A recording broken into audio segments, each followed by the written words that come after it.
Yes. Welcome back to another stream. We got your press conference reaction coming at you live. We can have a look and see what Pep's been saying. Obviously, after a heavy weekend for the City Lads, after winning the Premier League, lifting the trophy and that. See where we're up to. See if there's any Ake news or injury updates on him. Yeah, it's weird, isn't it? Because the Premier League's done. The Premier League's done. So it's such a weird position to be in because of like the last few years of obviously Liverpool taking it all the way last year. It's always been right down to the end of it. Like recently, we're getting pushed all the way. But now these games don't even mean anything, innit? I guess the games now are just prep. Yeah, it's preparation. Although the games in themselves don't mean anything, they're actually huge games because the preparation that's going to go into them. Deciding how many minutes each player is going to get ahead of United and Milan, and just trying to keep a fairly serious attitude towards the game because you don't want to just be falling off and going into the games thinking, oh, it's a friendly, because then suddenly, you'd be going into the game against United, the FA Cup semi-final, and you've got to then go from 0 to 100 again. Yeah. And right now, we're at, obviously we already won the league for Chelsea, so we're not at 100. I mean, like I say, I thoroughly believe you can't be at 100 if you've already won the league, but you want to keep it as high as possible. You don't want to go from 0 to 100 for that final. So it's about keeping that mentality, that winning mentality and that winning approach, but of course not being 100 because you don't want your players to be getting injured ahead of these crucial games. So it's a very, very fine balance. Fact. And obviously that's a Pep headache, isn't it? It's a Pep headache because it's hard to choose how much you play players. You don't want to get players injured or anything like that. It's like you said, it's not, the games themselves don't mean anything, but they're massively important with what you do with player selection and how long you play players for. Yeah, no, exactly. Well, let's get into it then. Let's see what Pep Guardiola's been saying ahead of tomorrow's game. He first mentioned that he has managed to sleep since winning the Premier League title, which is, of course, good to know, I suppose. He says the two teams we have to play in the Premier League deserve our attention and credit. The finals are clearly the main target, but to play as best as possible, we have to be completely focused in these two games. They are really good teams. Exactly what I've just been saying. You've got to go into these two games against Brighton and Brentford with an approach of, we want to win this game and we're taking it. Like I say, take it seriously. I'm not going to say take it mega serious because they're not going to do that. That's just ridiculous comment to make. But you've still got to go into it and take it fairly seriously. Otherwise, you'll set yourself up for failure, man. You really will. You'll fall off, and the base of the bar that you've set, it'll be more difficult to reach them levels that you were at when you was playing at 100 week in, week out. Like you can't have a major fall off and just chill. You've still got to be fighting. Yeah.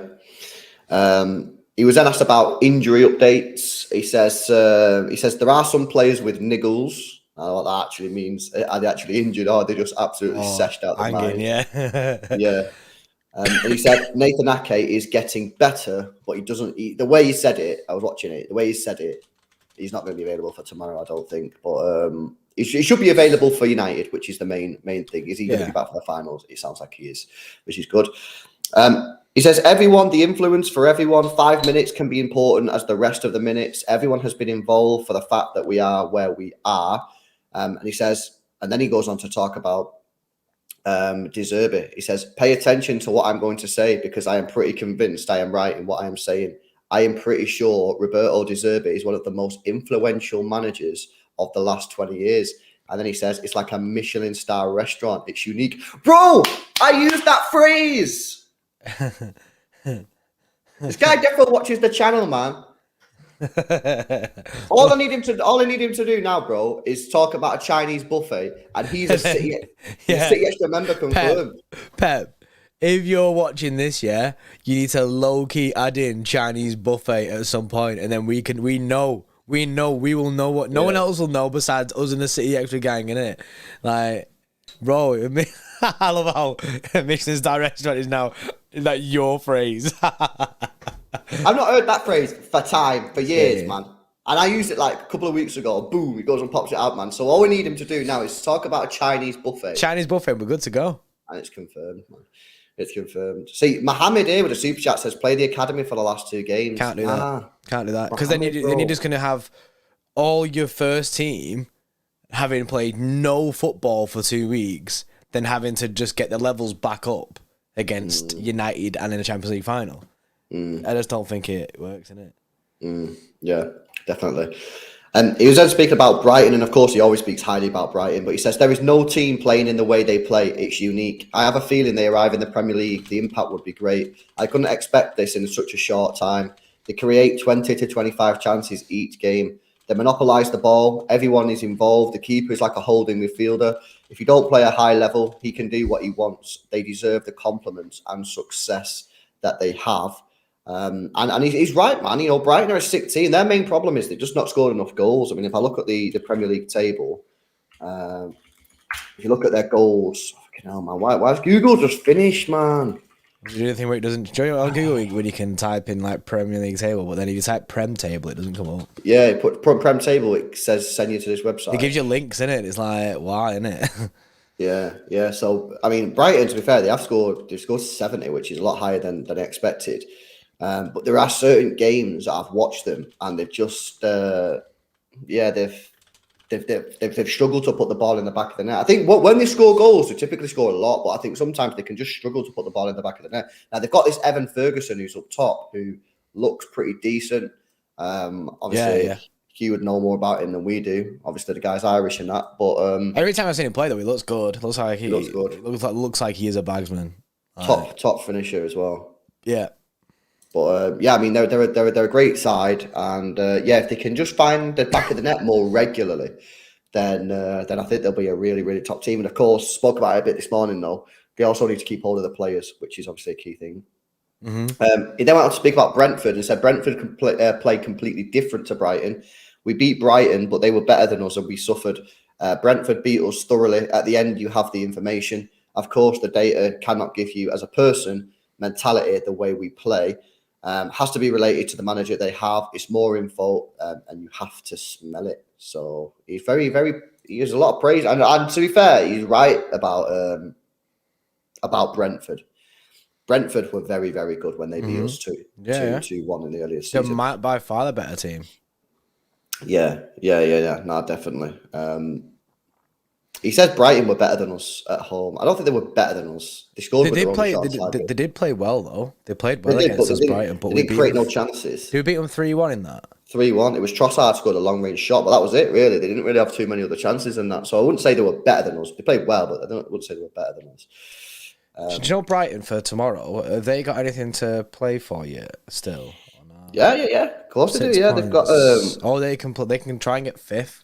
Yeah, they're in the Europa League. They're in Europa League spot, and of course, if they lose the final 2 games and Aston Villa win the final 2 games, the final game, no, I don't think it'll work, innit? Goal difference. Yeah, the goal difference. Aston Villa's goal difference is dead. They're on 4. Yeah, their goal difference. Yeah, so they're probably secure then in the Europa League spots. It's just about.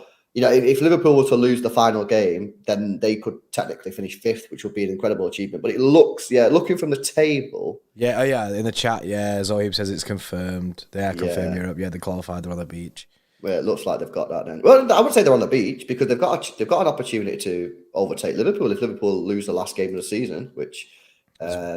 Who is their last game of the season? Unlikely, given that it's Southampton. but you never know. And the thing is, De Zerbi will be trying. He will be, and they want to finish as high up the points as possible. I mean, they could potentially finish with 67 points. I mean, that's absolutely incredible. That's absolutely insane. Yeah, sick that. I mean, you only have to go back to 2020, 2021. That'd be Champions League position, bro. Yeah, that's mad. In 2020, they would have finished 3rd. So they're doing really, really good, and it shows you just what a high level Brighton are competing at. So big up to Brighton, man. Sick team. Big up. St Saviour's Youth Bournemouth says, love the channel, Braze. Any ideas when the bus parade will be? Definitely want to travel up to see it. Maybe some Peroni ball for the last few games. It'll probably be on the Monday. 12th.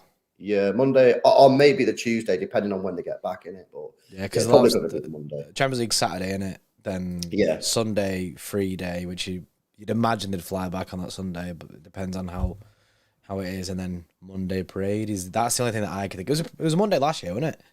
Yeah. I would imagine it'll be probably the Monday. But it depends when they fly back, so we'll have to see, bro. Yeah. And Peroni Ball, yeah, maybe you might see him. Who knows? You might see him for a few moments. Let's have a look at what else he's got to say then. He talked about the champions and that. He said, I prefer to be already champions, but maybe to be really committed versus United and Inter is to be in contention to win the Premier League, which is what we've been talking about.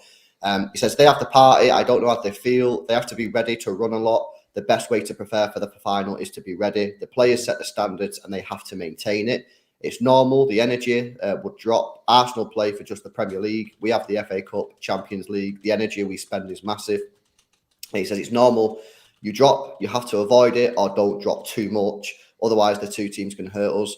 Play our game, adapt the way we play, arrive to United in the best condition possible. So it does sound like Pep understands that there's going to be some sort of drop in the comments that he's just made there, which is obvious, and that's something that I've already said. Yeah. There's no way we're going to go into those games playing our best football and our best intensity. It's just not possible. And again, what he's saying is we can't drop too much because then we'll get murked off United and Inter Milan. Yeah, then that's what you don't want. You're setting yourself up for a fall by that, and I just seen Des Dallas says momentum. We must play a strong team for the last 2 league matches. I agree with that. I think you will see a strong team. I mean, the team that we played obviously against Chelsea was still a strong team. Clearly, with changes were made, but I still think you'll see strong team. It wouldn't surprise me if Rodri came back in for tomorrow. Yeah. And just give him 60 minutes. That's probably what I would do with Rodri. I'd start Rodri against Brighton and I'd start him against Brentford, but I'd only play him 60 minutes. I'd say 60 minutes, boom, you're off. I don't care what's happening on the pitch. I don't care if we're getting beat 6-0. You're playing 60 minutes to keep the intensity, to keep the sort of match sharpness, and then Calvin Phillips can come on. Yeah, you got to protect your key players, innit? You protect your key players following 2 games, but they need to be playing football still.